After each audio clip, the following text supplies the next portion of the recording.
নমস্কার বন্ধুরা, আমার নতুন ব্লগে আপনাদের সবাইকে স্বাগত জানাই। আশা করছি ভালো আছেন সবাই, যে যেখানে আছেন। আমরাও খুব ভালো আছি শিলিগুড়ি শহরে। খুব ভালো আছি মানে ওই আর কি, ভালো থাকার চেষ্টায় আছি। সকালবেলায় আজকে ব্লগ আগের দিনই বলেছিলাম যদি শরীর খুব খারাপ থাকে করব না, কিন্তু তবু যা হোক ব্লগটা শুরু করে দিলাম একটাই কারণে, যে আমি জানি না আমার কালকের দিনটা কেমন যাবে। হতেই পারে হয়তোবা আমার কালকের দিনটা ব্লগ হলো না, আবার হতে পারে হলো, কিন্তু আজকে যখন এখনও চলে ফিরে বেড়াতে পারছি তখন ভাই ব্লগটা করে নিই, কারণ এইটা আমার কাজ। আর এই কাজটা করতে আমি খুব ভালোবাসি, ফাঁকিবাজি এই কাজে আমার চলে না, তাই জন্যই শুরু করে দিলাম। বিছানার চাদর টাদরগুলো তুলে নিতে গিয়ে অনেক দিন পর এখন না বিছানাগুলো, আমার এই শীতের বিছানাও তোলে আমার বেটি। আজকে তো সে সকালবেলায় বেরিয়ে গেছে। অন্যদিন যেটা হয় যে যখন সে ওই স্কুলে যায় তার আগেও সে বিছানা তুলে দিয়ে যায়। আজকে যে কোনো কারণে হোক পারেনি। আমি তুলতে গিয়ে বুঝলাম ভাই শরীরটা আমার সত্যিই খারাপ হয়েছে, কারণ মানে এইটুকু কাজ করতে গিয়েই যেন হাঁপ ধরে যাচ্ছে। তো কি আর করা যাবে, এক এক দিন এক এক রকম যাবে। তো এখন ছটফট করে এটা করে নিয়ে তারপর আরও অনেকগুলো কাজ আছে। আজকে জানেন তো এই সময়টা কিন্তু জলখাবার খাওয়া হয়ে গেছে এবং মিনামাসিও ঢুকে গেছে। এই যে একটু আগে দেখবেন এই যে এক্ষুনি এসে চাটা দিয়ে গেল, এবং তখন আমার মনেই ছিল না যে চাটা ঢাকা দিতে বলবো বা নিজে একটা কিছু নিয়ে একটু চাপা দিয়ে নেবো। তার আগেই যে বিছানা ঝাড়তে শুরু করে দিলাম, খানিক ধুলো টুলো পড়লো, কিন্তু ওই আর কি খুব একটা তো বোঝা যায় না এগুলো চা চুমুক দিতে গিয়ে। কিন্তু এখন এই ভিডিও এডিট করতে গিয়ে আমার মনে হচ্ছে যে এই বাবা এরকম খোলা চা ছিল, তা সত্ত্বেও বিছানাগুলো ঝাড়লাম। তো যাই হোক ঠিক আছে। এখন এই যে প্রচুর পরিমাণে পাখি আসছে আমাদের বাড়িতে, এখন যেমন চড়াই পাখি তো বারান্দায় ঢুকছেই, তেমন একটা খারাপ জিনিস হচ্ছে, সেটা হচ্ছে পায়রা ঢুকছে। পায়রাটা না ঘরের ভেতর ঢোকাটা একদম ঠিক নয়। তো এখন এই যে আমি এদের জন্য আমি নিজে মাল্টিগ্রেন রুটি করে নিয়েছিলাম, এদের জন্য একটা বানিয়েছি ছাদের পায়রাদের জন্য। ছিঁড়ে ছিঁড়ে দিয়ে দিই, এই জায়গাটা তো কয়েকদিন পর ঢাকা হয়েই যাবে, একজন কামলার সন্ধান পেয়েছি। আসলে ফেব্রুয়ারি মাস থেকে এখানে আর কোনো কিছু খেতে টেতে দেওয়া যাবে না, কারণটা যে ফেব্রুয়ারি থেকে আমার পদ্ম গাছগুলো আবার চালু হয়ে যাবে। তো এখন যেহেতু পদ্ম গাছ নেই, সুতরাং এদের রেখে এই সময়টা এই জায়গাটা দেওয়াই যায়, কারণ এটাই এদের আড্ডার জায়গা হয়েছে। এই ছাদে খোলা পরিসরে দেওয়া যেতে পারে, এই জায়গায় জামা কাপড় মেলাও হয় না। ওই যে দিকটা জামা কাপড় মেলা হয় সেখানে খাবার দেওয়া যাবে না, অন্তত পায়রাকে তো বটেই। তো যাই হোক, পাখিদের খেতে দেওয়াটা না খুব ভালো একটা জিনিস, জানেন তো। এই সম্পর্কিত কিছু কথা আছে আপনাদের সাথে। আমি এর আগে অনেকবার আমার ব্লগে বলেছি, আমি আবারও বলছি, বলতে পারেন ঘ্যান ঘ্যান করছি আপনাদের কাছে। কারণটা একটাই, আপনি চাই আপনারা সবাই ভালো থাকুন। এটা একেবারে অব্যর্থ একটা টোটকাই বলতে পারেন, বা একটা জাগতিক নিয়মই বলতে পারেন, যে আপনারা যদি পশু পাখিকে খেতে দেন আপনাদের মঙ্গল হবে, ভালোভাবেই হবে। পাখিদের খেতে দেওয়া, পায়রার একটু অসুবিধা আছে, সব পশু পাখি সবার জন্য ঠিক নয়। পায়রাদের অসুবিধা আছে, পায়রা থেকে অনেক সময় ফুসফুসে অসুখ ছড়ায়। সেজন্য বাড়ির বাইরে না হয় তাদের খেতে দিন, এমন একটা জায়গা করুন যেখানে তারা হাঁটতে গেলেন ধরুন, সেখানে দুমুঠ চাল নিয়ে যান। এটা মোটে ভাববেন না যে একদিন যদি না যেতে পারেন তখন তাদের কে দেবে। কেউ না কেউ তাদের জন্য ঠিকই খাবার জোগাড় করে রাখবে। প্রকৃতির নিয়মে কেউ না কেউ ঠিকই আসবে আপনার বিকল্প হিসেবে সেই দিনটার জন্য, তারা ঠিক খাবার জোগাড় করে নেবে। কাজে যেদিন আমি যেতে পারবো না সেদিন কী হবে বলে 365 দিনই না করে থাকবেন না। সব থেকে ভালো হয় যদি একটা বার্ড ফিডার কিনতে পারেন, বার্ড ফিডার কিনে যদি তাদের একটু খেতে দেওয়ার ব্যবস্থা করতে পারেন। এটাতে যেটা হয়, প্রথম কথা যে বার্ড ফিডারে গ্রিলের ভেতরে তারা হার্ডলি যেটা করবে একটুখানি পটি করে নোংরা করবে, সেটা জল দিলেই ধুয়ে যাবে। এমনিতেই বাড়ি আমাদের ঘরদোর মোছাটিছে হয়, তেমন যদি হয় বারান্দায় নয় বিকেলবেলা এক মগ জল ঢেলেই দিলেন। তবুও যেটা যাদের অসুবিধে থাকে, বা হয়তো বা গ্রিলটাতে চড়াই পাখি ঢুকতে পারবে না, বা জিনিস অনেক বেশি, তারা না হয় বাইরেই দেবেন, কিন্তু তবু তারা দেবেন। এটাতে কী হবে, প্রথম কথা হচ্ছে প্রকৃতি তো কেবল আপনার আমার একার নয়, সবার। যদি হয় যে খুব স্বার্থপরের মতো চিন্তাভাবনা করতে যাই, তাহলে বলতে হয় যে এই যে পাখিদের খেতে দিচ্ছেন, ধরুন চড়াই পাখি আসছে আপনার খেতে দেওয়ার জায়গাতে 10টা 12টা, আপনি তাদেরকে আলাদা আলাদা করে চেনেন না, প্রত্যেকেই দেখতে একই রকম। যদি মাঝখানে একটা কেউ নাও আসে, আপনি ধরতেই পারবেন না যে সে আসেনি, কিন্তু সে কোথায় গেছে জানেন? হয়তো সে মরে গেছে, হতে পারে সে কালের নিয়মে মরে গেছে, বা হতে পারে আপনার ভাগের বরাদ্দটি সে নিজের মাথায় নিয়ে নিয়েছে। হ্যাঁ, পাখিরা সেটা করে। পাখিরা হচ্ছে এমন একটা প্রাণী যারা সব থেকে অল্পে সন্তুষ্ট হয়, শুধু খেতে পেলেই তারা প্রচণ্ড খুশি। যদি আমি এতদূর না ভেবে ফেলতে চাই, তাহলে যেটা হচ্ছে যে একসাথে একত্রে আপনার বাড়িতে 10টা 15টা প্রাণী প্রত্যেক দিন আসছে কিচিরমিচির করে, তারা তাদের বয়ানে বলে যাচ্ছে থ্যাংক ইউ। এটাতে যেটা হবে, আপনার বাড়ির বাস্তু এনার্জিটা প্রচণ্ড পরিমাণে এনহ্যান্স হবে। বাস্তুদোষ সব পরিবারেতেই থাকে। সব মিলিয়ে পাখিকে খেতে দেওয়া অত্যন্ত ভালো বলে বিবেচিত হয়। আর অনেকেই আছেন বিভিন্ন সমস্যায়, বিভিন্ন জনের দ্বারা তৈরি করা সমস্যা নিয়ে একেবারে জর্জরিত। কেন তারা এই ধরনের কাণ্ড কারখানা করেন, মানে কেউ শত্রুতা করে যেগুলো করে থাকেন আর কি, আপনার কাছে সেটার হয়তো সদুত্তর নেই, আপনি জানেন না, বা হয়তো বা জানেন, হয়তো বা আপনারও কিছু দুর্বলতা ছিল, কিন্তু মোদ্দা কথা এখন তার কাজের জন্য আপনারা একেবারে ত্রস্তব্যস্ত হয়ে গেছেন। এইটা কিন্তু খুব ভালো একটা টোটকা। কিছুই না, বার্ড ফিডার একটা অর্ডার করে দিন অ্যামাজনে বা মিশোতে, এসে যাবে। কাউনদানা বা চাল বা তিল যা হোক কিছু একটা দিয়ে দিন, রেখে দিন, আপনারা নিজেরাই পার্থক্যটা বুঝতে পারবেন। আবারও বলছি, বাইরে যখন গিয়ে এক মুঠ চাল ছড়িয়ে দেবেন, 50টা পায়রার মধ্যে একদিন যদি একটা না আসে, আপনি ধরতেও পারবেন না, কিন্তু আপনার বরাদ্দের যে ভোগটা না, তারা নিয়ে চলে যাবে। এইটা একেবারে হাতে গরম বহু ক্ষেত্রে আমি শুনেছি, এবং আমার বাস্তুকার যিনি এসেছিলেন তিনি বলেছিলেন যে কোনো মন্দিরের বাস্তুতেও কোনো সময় গণ্ডগোল থাকে, অতি প্রাচীন মন্দিরের বাস্তুতেও কিছু কিছু সমস্যা থাকে। বোধহয় জগন্নাথ মন্দির, তারপরে মানে ওই যে 4টে ধামের মন্দির, তাছাড়া ওই দ্বাদশ জ্যোতির্লিঙ্গ, এই কয়েকটা মন্দির ছাড়া এমনিতে আরও বেশ কিছু মন্দিরে কিন্তু বাস্তুদোষ থাকে। সেখানেও কিন্তু নিদান দেওয়া হয়, পাখিদের খেতে দেবেন। এরকমই আমাদের গৃহী মানুষদেরও প্রত্যেকটা বাস্তুতেই কিছু না কিছু দোষ থাকে।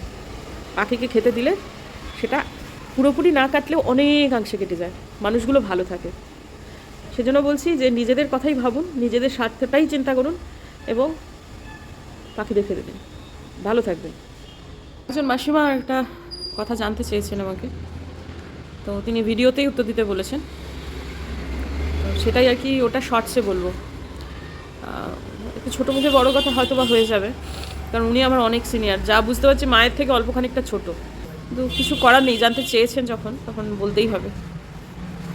সেটা শর্টসে, যেন একসাথে এত কথা ঠিক হজম হবে না মানুষ। এটা তো আমার বিছানা, এই রোদ্দুরটা পড়াটা খুব দরকার।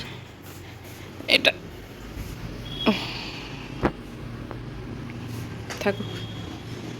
শুভ সন্ধ্যা বন্ধুরা। দিনে একটা অস্বস্তি ছিল, কিন্তু সেটা এমন কিছু মারাত্মক ছিল না যেটা খুব বেশি কিছু, কিন্তু এই সময়টায় সন্ধেবেলায় আমার শরীরটা খুব খারাপ করছে। কালকেও তাই হয়েছে, সন্ধ্যের পর থেকে সব কিছু যেন আঁকড়ে ধরছিল, আজকে আরও বেশি হচ্ছে, কিন্তু কিছু করার নেই, আমাকে আমারটুকু করতেই হবে। শ্বশুরমশাই খাবেন গোবিন্দভোগ চালের ভাত, এবং আমার এখন একটু চা বসিয়ে দিয়েছি। একসাথে দুটো ওভেনে দুটো চালিয়ে দিলে দুটোই পাশাপাশি হয়ে যাবে। তো চাটা আমি আর টুকুর মিলে খাবো, সেটা লাল চা। দুধ চাটা একবারে বানিয়ে রেখে দিয়েছি, সেটা ফ্লাস্কে আছে। এখন টুকুর একটা কী যেন বলতে এসেছিল, তো যাই হোক, ঠিক আছে। এখন আমাদের চা খাওয়া হবে, আর আমার শ্বশুরমশাইয়ের ভাত খাওয়া হয়ে যাবে, এরকম একটা সময় আর কি। উনি এত ডিনার টাইম এগিয়ে দিয়েছেন এখন, অবশ্য খুব ভালো করেছেন, সেটাই খুব উপকারী। ভালো থাকার জন্য যত তাড়াতাড়ি ডিনার করে ফেলা যায় ততই ভালো। তো এখন ওটার উপর চাটা ভিজিয়ে দিলাম, আর ছোটো ওভেনে যেহেতু প্রেশার কুকার আছে, সেহেতু গোবিন্দভোগ চালের ভাতটা খুব একটা যে সেদ্ধ হতে টাইম লাগে তা না, তবে আলুগুলো দিয়েছি যেগুলো না বড্ড বেশি শক্ত, ভাত গলে যাচ্ছে, ডাল হয়ে যাচ্ছে, কিন্তু আলুগুলো সেদ্ধ হচ্ছে না, যার ফলে ওটা একটু সময় লাগছে। তো এখন আমি আর টুকুর একটুখানি নিয়ে নিই, তারপর শ্বশুরমশাইকে মেখে নিজে নিয়ে যাব হচ্ছে ভাত সমেত। এই যে বাসনপত্রগুলো হলো, একটু বাদে আমি মাজতে এসে দেখছি এগুলো মাজা হয়ে গেছে। তারপরে বুঝলাম যে বুম্বা দাদা সেটা করে দিয়েছে। তো আমার মেয়ের না কালকেও পরীক্ষা আছে, আর ওর ইউনিফর্ম হচ্ছে দুটো, তার মধ্যে একটা একটু কিরকম একটা পুরনো হয়ে গেছে। এই বছর ক্লাস 12 তো শেষ, তো ও কিন্তু এই বছর কোনো রকম ইউনিফর্ম কেনেনি, যার ফলে যেটা খুব ভালো ইউনিফর্ম আছে সেটাই কেচে দিয়েছি। কেচে দিয়ে সেগুলো সব মেলে দিতে হবে, আর যখন কাচছি টাইম যখন সেই আমার ওই 45 মিনিট মতো লাগছেই, তখন আরও যে কটা ছিল সে কটাও দিয়ে দিয়েছি। তবে এইগুলো এখন আপাতত খানিক মেলে দিই, তারপর ব্লোয়ার করে ওই ব্লোয়ারের সামনে আমাদের ঘরে দিতে হবে। যদিও ব্লোয়ারের ঠান্ডা এখন নেই, কিন্তু এই জিনিসপত্রগুলো যদি কালকে পড়ে যেতে চায় তাহলে কিন্তু এটা আমাকে শুকোতে মানে ব্লোয়ারের সামনে দিতেই হবে। কালকে তবু যা হোক ঠান্ডাটা পড়েছিল সন্ধ্যের পর থেকে, নাকি জানি না, আমার শরীরটা বেশি খারাপ করছিল জন্য ঠান্ডা লাগছিল, কিন্তু আজকে শরীর খারাপের পরেও ঠান্ডা আমার তেমন লাগছে না। মাঘ মাসে এরকম আবহাওয়ার পরিবর্তন হলে অবধারিত শরীর খারাপ হবেই সবার। প্রত্যেক দিন বিকেলবেলার পর থেকে এতটা খারাপ করছে, কালকেও তাই হয়েছে, আজকেও তাই। কোনো রকমে নিচে গিয়ে শ্বশুরমশাইকে খাবার টাবারটা দিয়ে এলাম। আমি আর কিছুই করে উঠতে পারছি না, কি করবো জানি না। আজকে নিজেকে খুব একটা প্যাম্পার করার ইচ্ছা আমার নেই, কারণ আমার চোখের সামনে এরকম বহু মানুষের উদাহরণ রয়েছে যারা খুব কঠিন কঠিন অসুখও নিজে নিজে সুন্দরভাবে সামাল দিয়ে ফেলেছে। আমি জোর করে জবরদস্তি উঠে উঠে কাজগুলো করার চেষ্টা করছি, মাঝখানে ভেপার নিয়েছি, প্যারাসিটামল খাচ্ছি, সবই করছি। আমি জানি এটা এমন কিছু আকাশ বিদীর্ণ করার মতো অসুখ নয়, মানে অতি সামান্যই অসুখ, কাজেই যতটুকু চালিয়ে নেওয়া যায়। তো এখন একটুখানি আরেকবার কিন্তু এর মধ্যে এই সময় কিন্তু আমার শ্বশুরমশাই খাওয়া দাওয়া সব হয়ে গেছে।